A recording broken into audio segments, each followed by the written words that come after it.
Le fleuve du Nil. L'Égypte a abrité l'une des civilisations les plus anciennes du monde. Avec plus de 3000 ans d'histoire, la civilisation égyptienne a été érigée sur les rives du Nil dans la région connue alors sous le nom de Basse-Égypte. S'étendant du delta du Nil jusqu'au sud, l'Égypte est devenue l'un des États les plus riches et les plus puissants durant de nombreux siècles.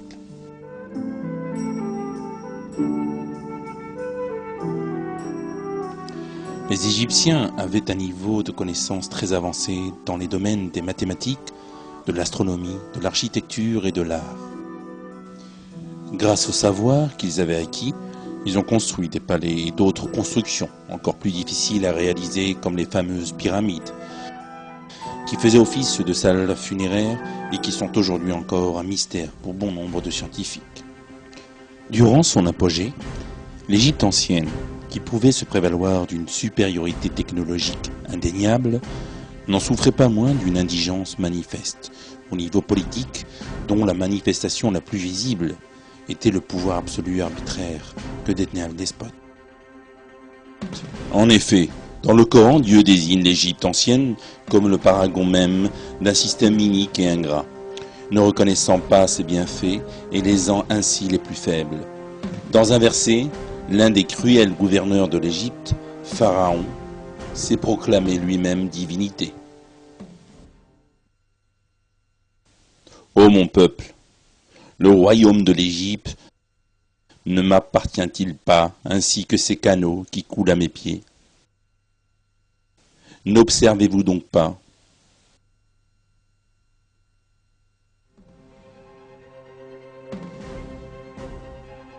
Les Égyptiens adoraient et imploraient la bénédiction d'idoles qu'ils avaient eux-mêmes fabriquées. L'une des contradictions fondamentales de ce système idolâtre résidait dans le fait que les rois se considéraient aussi comme des dieux. Croyant être des divinités, les monarques épousaient leurs propres sœurs afin de ne pas mélanger leur sang à celui des gens ordinaires. Ils émettaient des décrets divins, conçus à la lumière de leurs propres passions et désirs terrestres. Ils les imposaient à ceux qui les entouraient et éliminaient tous ceux qui s'opposaient à leurs règles. Ces pharaons ont gouverné la civilisation égyptienne pendant des centaines d'années. Leur pouvoir sur le peuple d'Égypte était si grand que tout le monde leur était soumis. Ils étaient les gouverneurs, les propriétaires et les administrateurs de l'État tout entier, de tous les territoires, tous les points d'eau, y compris le Nil. Toutes les productions dans le pays étaient placées sous haute surveillance et offertes au pharaon. Pharaon utilisait injustement ses ressources en faveur de la classe sociale proche de lui. Ceux qui ne faisaient pas partie du peuple d'Égypte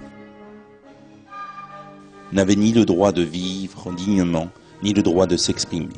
Ainsi, à l'injustice du pouvoir et des lois capricieuses des pharaons, les esclaves non égyptiens supportaient en plus l'oppression. Les régimes monarchiques ainsi que l'esclavage ont existé dans chaque civilisation de l'histoire. Toutefois, les souffrances des esclaves en Égypte ont été d'une telle cruauté qu'il serait difficile de trouver d'autres exemples.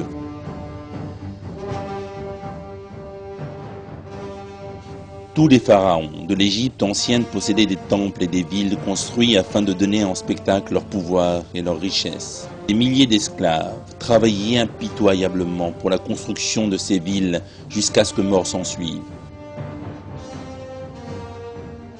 Ils n'avaient pas le droit de se reposer car ils n'appartenaient pas au peuple d'Égypte.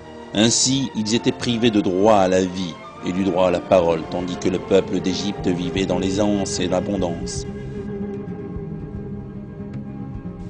Ce sont les enfants d'Israël, les descendants du prophète Abraham, qui étaient soumis à l'esclavagisme pharaonique.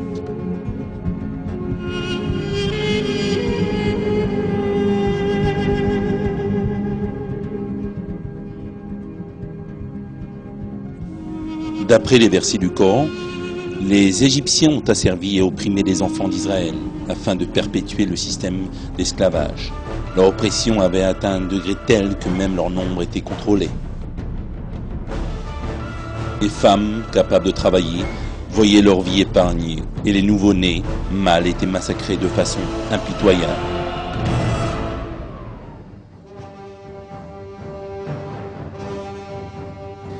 Dieu dit dans un verset adressé aux enfants d'Israël: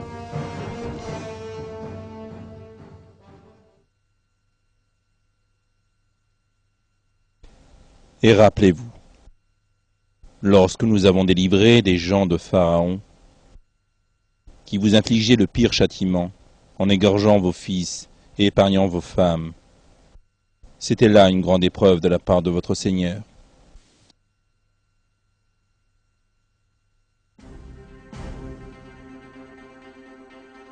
C'est alors que Dieu a envoyé un messager pour lutter contre cette oppression et avertir les gens de revenir sur la voie droite, afin de libérer les enfants d'Israël de la servitude.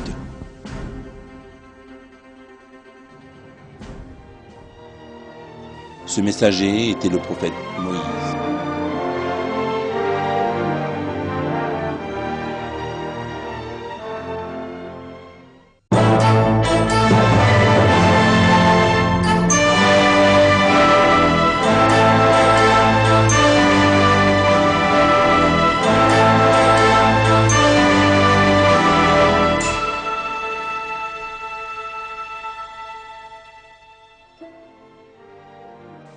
Le prophète Moïse est né au sein d'une famille des enfants d'Israël alors asservis. Sa mère craignait qu'il ne soit tué par les soldats de Pharaon. Elle a eu peur jusqu'à ce qu'elle ait reçu une révélation divine. Dieu lui a dicté le comportement qu'elle devait suivre. Avant que les hommes de Pharaon ne puissent tuer l'enfant, sa mère l'a mis dans un couffin et l'a laissé flotter sur les eaux du Nil. Le courant a emmené le prophète Moïse jusqu'au palais de Pharaon.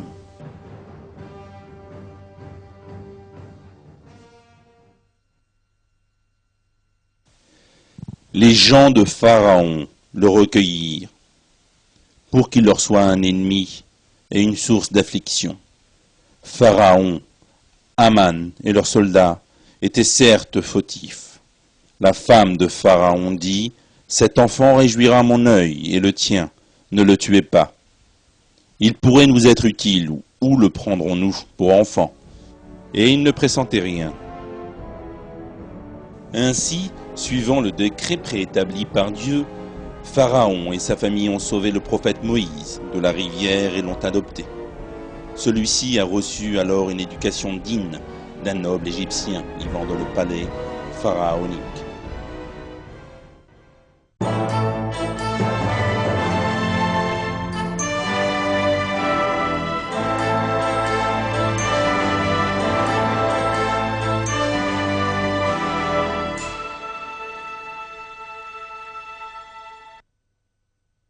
Le prophète Moïse a donc grandi dans le palais de Pharaon. Lorsqu'il a atteint l'âge mûr, Dieu lui a donné le savoir et la sagesse.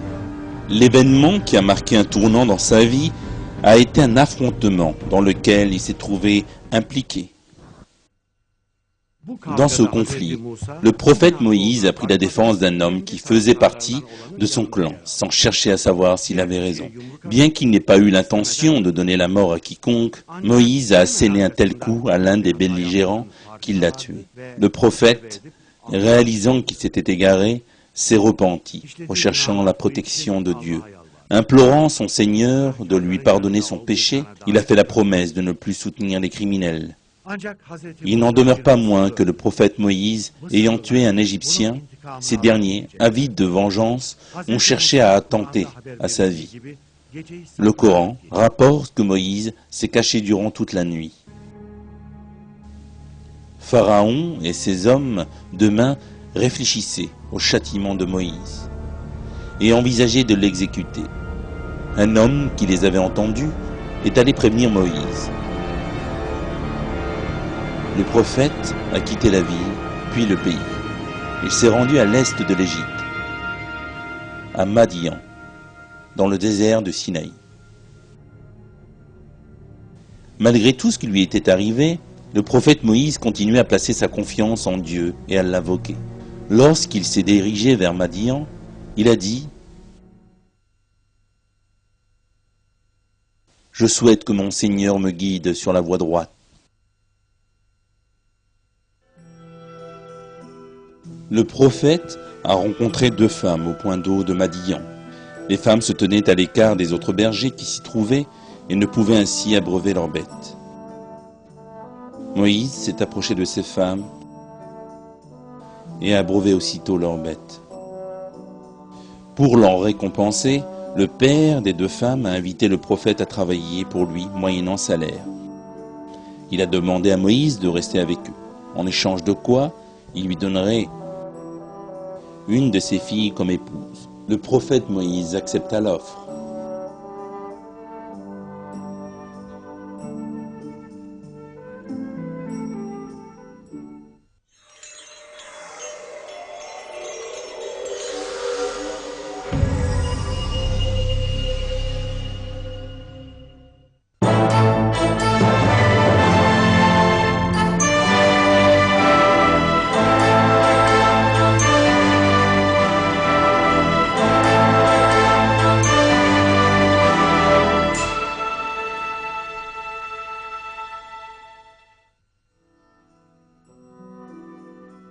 Moïse a respecté son engagement envers le vieil homme et est resté à Madian pendant plusieurs années. Lorsque leur accord a pris fin, Moïse et sa famille ont quitté la ville. Durant leur voyage, Moïse a vu un feu au loin, du côté du mont Sinaï. Lorsqu'ils l'ont atteint, Dieu a appelé le prophète Moïse en lui faisant cette révélation. Moïse, je suis ton Seigneur. Retire tes sandales, car tu es dans la vallée sacrée de Tua. Moi je t'ai choisi. Écoute donc ce qui va être révélé. Certes, c'est moi Dieu, point de divinité que moi. Adore-moi donc, et accomplis la prière pour te souvenir de moi.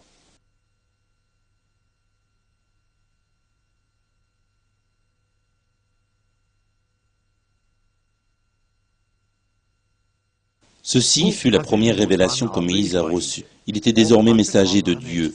Dieu lui a demandé de jeter son bâton. Celui-ci s'est transformé soudain en serpent. Effrayé, le prophète prit la fuite. Dieu l'avait auparavant rassuré, lui affirmant qu'il était en sécurité. Le prophète reprit son bâton, qui plus tard allait devenir le premier miracle qu'il utiliserait contre Pharaon. Dieu a donné au prophète un second miracle. Il a mis sa main sous son aisselle et lorsqu'il l'a retirée, elle en est sortie étincelante de lumière. Après ces prodiges opérés selon son décret, Dieu a ordonné au prophète Moïse de se rendre auprès de Pharaon. Moïse a ressenti une forte appréhension pour une tâche aussi ardue, car il manquait d'éloquence. Il a invoqué Dieu de lui donner un accompagnateur capable de s'exprimer avec plus d'aisance. Dieu a exaucé sa prière, et ce fut son frère, Aaron, qui a été choisi et qui a été dès lors élevé au rang de prophète.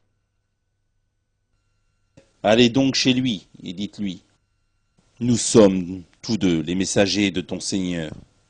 Envoie donc les enfants d'Israël en notre compagnie et ne les châtie plus. Nous sommes venus à toi avec une preuve de la part de ton Seigneur, et que la paix soit sur quiconque suit le droit chemin. Moïse a prononcé ces paroles devant Pharaon, mais au lieu de les prendre en considération, il les a reniées. Pharaon et son entourage pensaient que le prophète avait pour objectif de s'emparer du pouvoir en changeant leur religion traditionnelle. Pharaon et ses hommes, tirant d'importants bénéfices de leur croyance, ne pouvaient admettre de la délaisser. Loin de vouloir gouverner l'Égypte, Moïse avait pour but de libérer les enfants d'Israël qui vivaient dans des conditions terribles. Mais à cette demande, Pharaon a rappelé à Moïse qu'il avait été élevé au sein de son palais. Puis, il l'a confronté à l'épineuse question de l'homme qu'il avait pourtant involontairement tué. La réponse du prophète a été celle d'un croyant pieux, soumis de manière inconditionnelle à son destin et qui en a saisi la portée.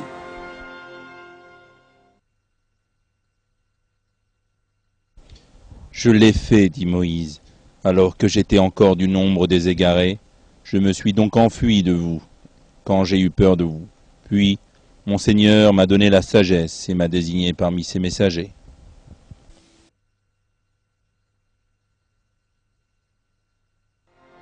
Se trouvant dans une situation embarrassante, face aux paroles et aux preuves irréfutables du prophète, Pharaon s'est mis à l'injurier en le traitant de fou.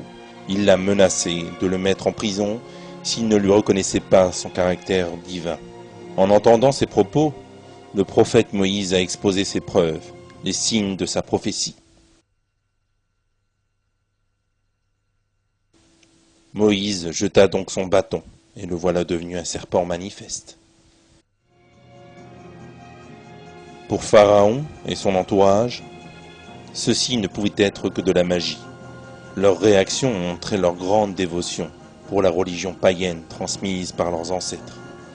Ils cherchèrent alors une personne pouvant rivaliser avec Moïse, qu'ils avaient accusé d'être un vulgaire sorcier. Les nouvelles sont arrivées aux oreilles des plus grands magiciens du pays. Le prophète a choisi alors un jour afin de se confronter à leurs artifices en présence de tous les gens d'Égypte, afin qu'ils soient témoins de la vérité.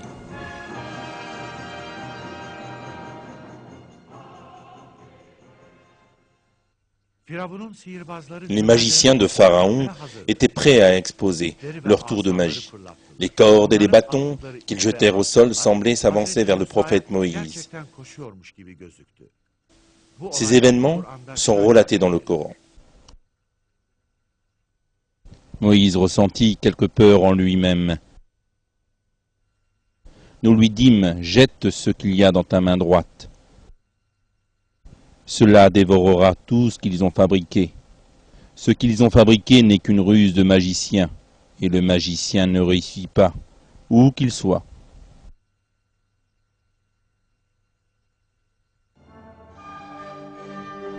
Alors Moïse a jeté son bâton. Ce qui s'est passé a terrifié les magiciens. Alors qu'ils trompaient les gens en faisant croire que leurs bâtons et leurs cordes étaient vraiment en mouvement, le bâton que Moïse a jeté a dévoré tout ce qu'ils avaient fabriqué. Les magiciens se sont alors jetés, prosternés, disant « Nous croyons au Seigneur d'Aaron et de Moïse ». Ce miracle du prophète Moïse a amené les magiciens à avoir foi en Dieu. Pourtant, Pharaon était si arrogant qu'il a menacé de mort ces gens sincères qui avaient choisi de croire en leur Créateur.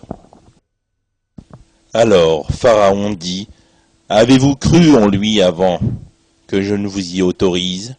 C'est lui votre chef, qui vous a enseigné la magie.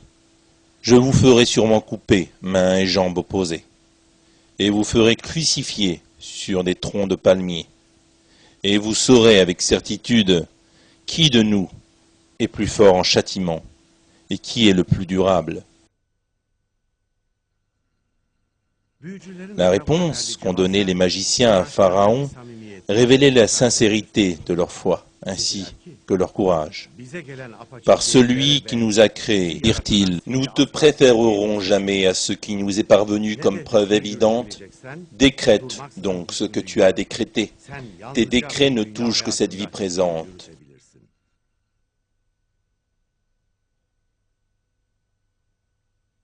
Nous croyons en notre Seigneur, afin qu'il nous pardonne nos fautes, ainsi que la magie à laquelle tu nous as contraints. Et Dieu est meilleur et éternel.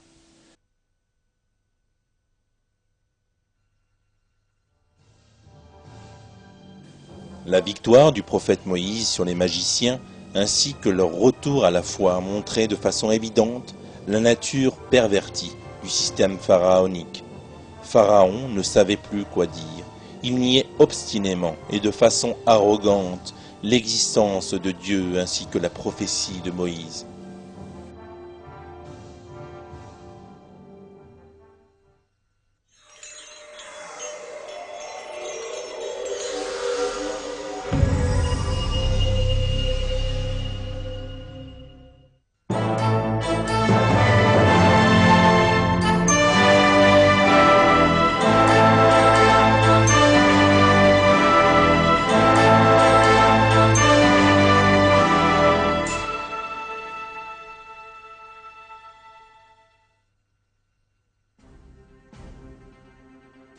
Dieu a fait descendre, les unes après les autres, une série de catastrophes sur Pharaon et ses sujets.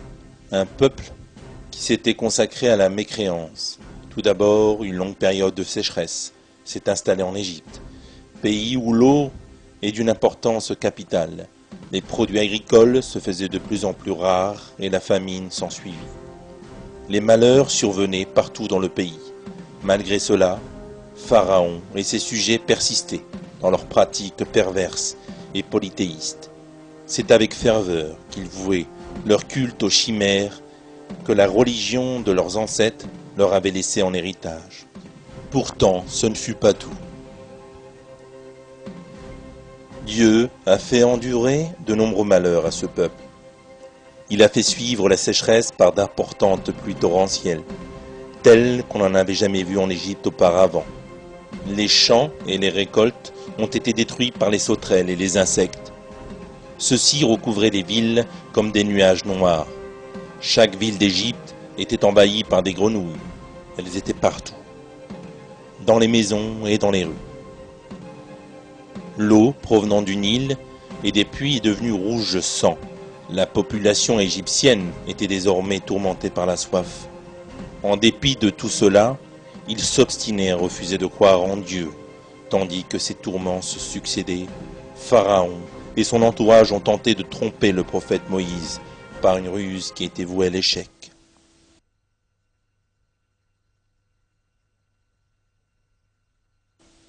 Et quand le châtiment les frappa, ils dirent « Ô Moïse, invoque pour nous ton Seigneur en vertu de l'engagement qu'il t'a donné. Si tu éloignes de nous le châtiment, nous croirons certes en toi et laisserons partir avec toi les enfants d'Israël. Et quand nous eûmes éloigné d'eux le châtiment jusqu'au terme fixé qu'ils devaient atteindre, voilà qu'ils violèrent leur engagement. »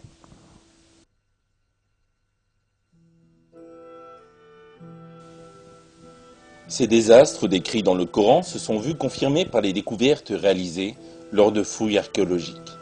Le papyrus de Ipuwer, découvert au début du XIXe siècle, relate l'ampleur de la catastrophe en Égypte. Le châtiment rongeait le pays. Partout, les eaux des fleuves devenaient sang. Le pays était livré à l'épuisement. Le palais était en ruine. Personne ne pouvait en sortir 9 jours durant. Personne ne pouvait distinguer le visage de son compagnon. Dès lors, Dieu a ordonné au prophète Moïse de faire quitter l'Égypte aux enfants d'Israël. Sur ordre de Dieu, le prophète et son peuple ont quitté le pays de nuit, secrètement. Une immense colère a consumé Pharaon. Il se considérait comme le maître et le soi-disant Dieu des enfants d'Israël. Ceci impliquait pour lui une perte de pouvoir. Il a mobilisé ses hommes et s'est mis à la poursuite du peuple de Moïse.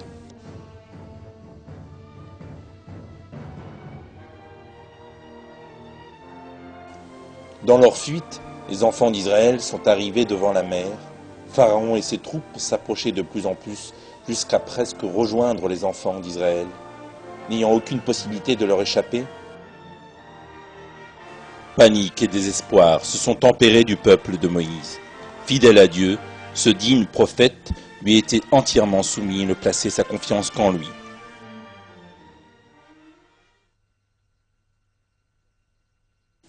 Il dit « J'ai avec moi mon Seigneur qui va me guider. »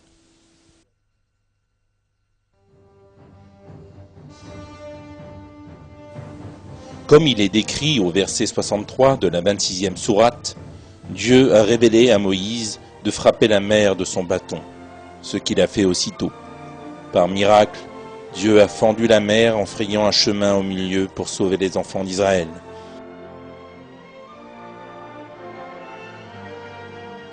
Pharaon et ses soldats, ne reculant devant rien, ont pourchassé les enfants d'Israël jusque dans la mer. Cependant, les eaux se sont refermées soudainement sur eux, laissant les enfants d'Israël indemnes. Pharaon et son armée ont péri noyés jusqu'au dernier. Pharaon a essayé dans ces derniers instants de se repentir, en vain. C'est ainsi que Dieu relate ses faits.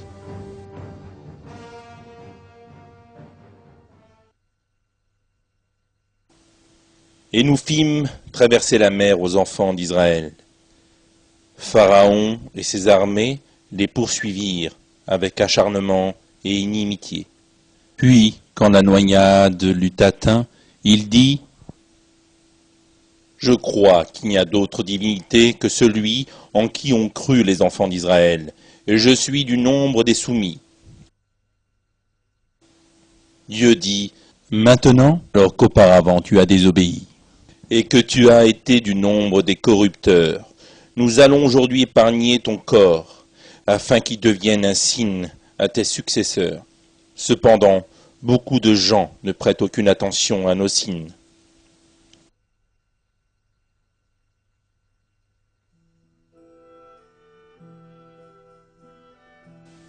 Les scientifiques ont pendant longtemps fait des recherches pour savoir de quelle manière l'ouverture de la mer Rouge, telle qu'elle a été décrite dans le Coran et la Torah, a pu se produire. Cette étude a abouti sur un fait remarquable. La découverte d'une crête sous la mer Morte.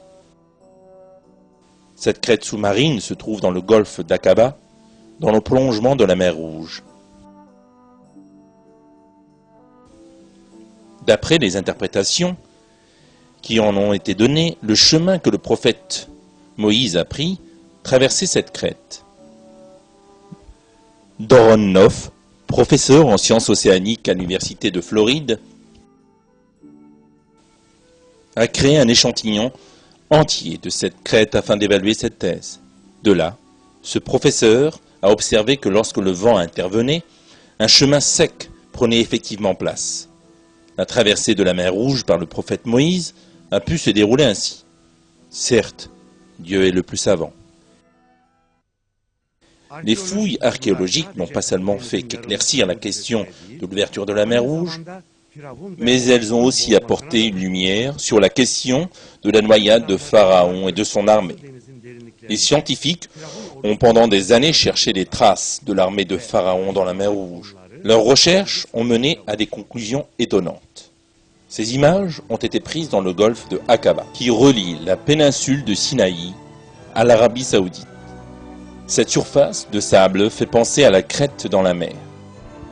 Cependant, ce qui est important, ce sont les algues marines ici et là.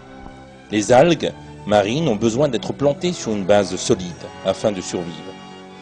Plus important encore, ces algues prennent la même forme que celle des matériaux auxquels elles sont rattachées, même si ceux-ci venaient à disparaître par la suite. Les algues marines découvertes par les scientifiques avaient des caractéristiques différentes. Il n'y avait dans les alentours ni rochers ni pierres. Ces algues avaient une ressemblance avec les roues des chariots de l'armée de Pharaon. Mais plus la recherche continuait, plus étonnante encore étaient les découvertes. Une roue de chariot en bronze trouvée dans le sable. Cette roue de chariot appartenait vraisemblablement à l'armée de Pharaon qui s'est noyée sous les vents.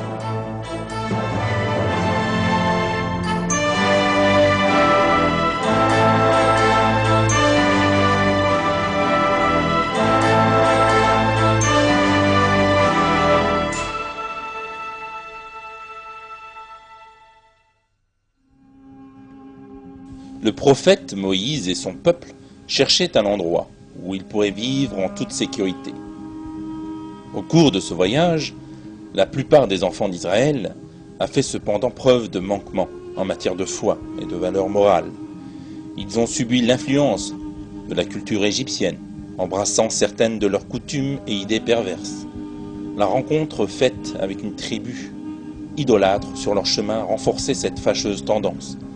Certains Israélites, influencés par cette tribu, ont dans leur ignorance demandé au prophète Moïse de leur créer une idole pour l'adorer.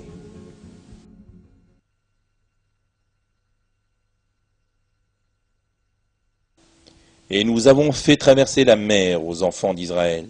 Ils passèrent auprès d'un peuple attaché à ces idoles et dirent « Ô Moïse, désigne-nous une divinité semblable à leur Dieu. » Il dit « Vous êtes certes des gens ignorants.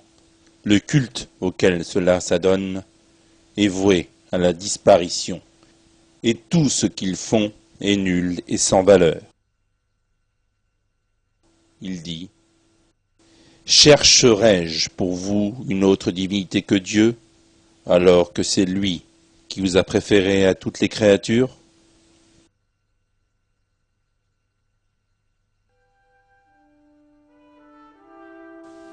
Le prophète Moïse et son peuple se sont arrêtés au mont Horeb. D'après le Coran, Dieu leur avait dit de se rendre du côté droit de la montagne, le prophète devant y passer 40 jours. Impatient, Moïse a laissé sa tribu derrière lui et s'en est allé tôt après avoir confié son peuple à Aaron. Dieu, une fois de plus, s'est adressé au prophète sur la montagne en lui remettant les tables sur lesquelles les commandements divins avaient été écrits. Moïse devait veiller à ce que son peuple se conforme scrupuleusement à ses lois.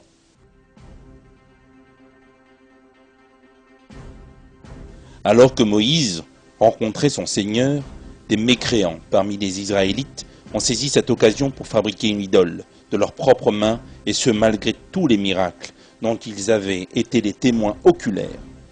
Ils se sont mis alors à adorer cette sculpture qui représentait un veau d'or. Moïse n'était pas au courant de l'égarement de son peuple. Dieu l'en a informé. Il lui a annoncé l'existence parmi eux d'un hypocrite nommé Samiri. Le prophète est revenu auprès de son peuple. La tribu adorait l'idole et avait abandonné le culte de Dieu pour le vouer au veau d'or. Il a remédié alors à cette désolante situation que Samiri avait provoquée en le chassant et en détruisant la fausse idole.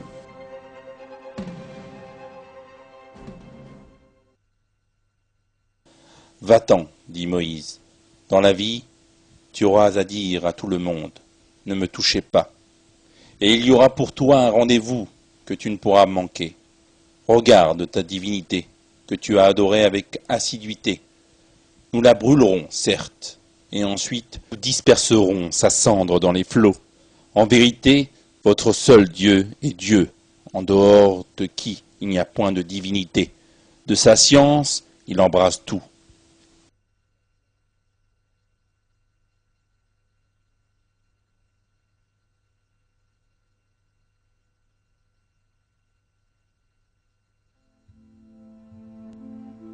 Le prophète Moïse a exhorté son peuple à se repentir en priant Dieu de leur pardonner leur ingratitude. Comme le révèlent les versets du Coran, Dieu Tout-Puissant a accepté le repentir des Israélites. Après leur départ d'Égypte, Dieu leur a promis une terre d'asile. Cette terre était la destination de leur voyage. Cependant, tout au long du trajet, la tribu continuait à causer du tort au prophète Moïse. Afin que les enfants d'Israël ne meurent pas de faim, Dieu a fait apparaître en plein désert une nourriture miraculeuse. Dans le Coran, elle est désignée sous le nom de manne et de caille. Cette provende était d'un don de Dieu. Cependant, les Israélites ont commencé vite à s'en plaindre. Et rappelez-vous quand vous dites, ô Moïse, nous ne pouvons plus tolérer une seule nourriture. Prie donc ton Seigneur pour qu'il nous fasse sortir de la terre ce qu'elle fait pousser, de ses légumes, ses concombres, son blé, ses lentilles ou ses oignons. Il vous répondit, voulez-vous échanger le meilleur pour le moins bon? Retournez en Égypte, vous y trouverez ce que vous demandez.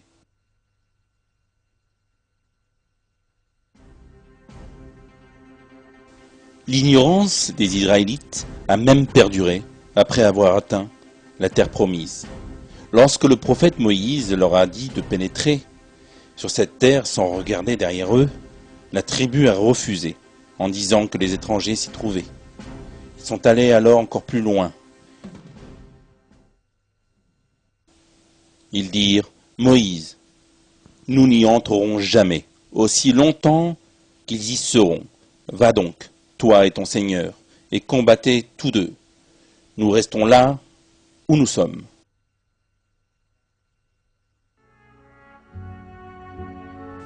Moïse s'est plaint alors à son Seigneur, Il lui a demandé de le sauver, lui et son frère Aaron, de ce peuple insolent.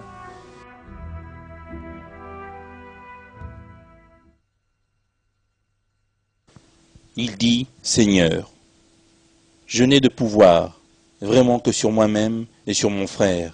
Sépare-nous donc de ce peuple pervers. » Dieu dit, « Eh bien, ce pays leur sera interdit pendant 40 ans, durant lesquels ils erreront sur la terre. Ne te tourmente donc pas pour ce peuple pervers. »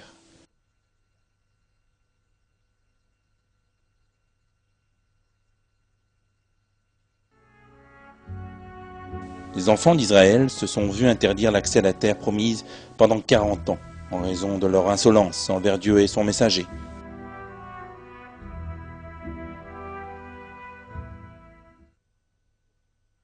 Tout au long de sa vie, le prophète Moïse a mené une vraie lutte pour informer son peuple et celui d'Égypte de la religion vraie et pour leur faire abandonner leurs croyances perverses.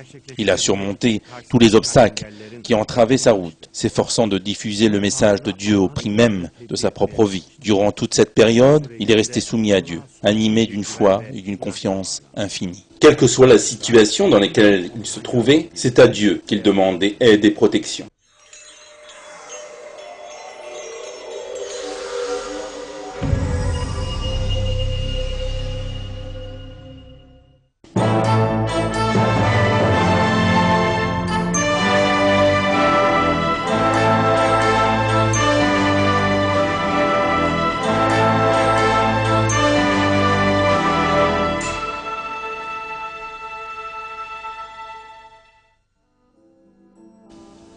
Moïse a passé la plus grande partie de sa vie à transmettre le message divin à son peuple. Il s'est efforcé de sauver sa tribu, de l'adoration des idoles et de la guider vers la religion vraie. Son but était d'avertir les gens et de les sauver du tourment de l'enfer, une mission qu'il a menée dans le but de plaire à Dieu. Il s'était opposé au Pharaon et voulait que ses sujets délaissent leurs croyances injustes. Il a partagé avec son propre peuple les tourments et les actes cruels de Pharaon.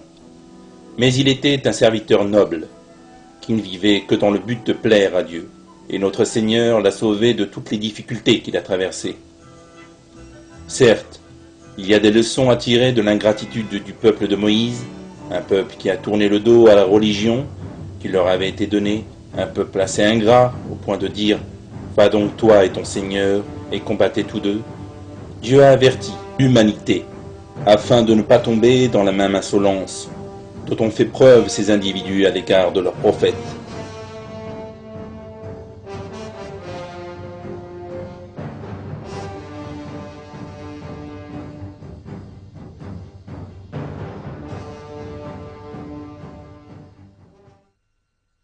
Les gens du livre te demandent de leur faire descendre du ciel un livre.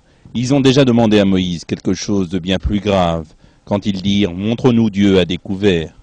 Alors la foudre les frappa pour leur tort, puis ils adoptèrent le veau comme idole, même après que les preuves leur furent venues. Nous leur pardonnâmes cela et donnâmes à Moïse une autorité déclarée.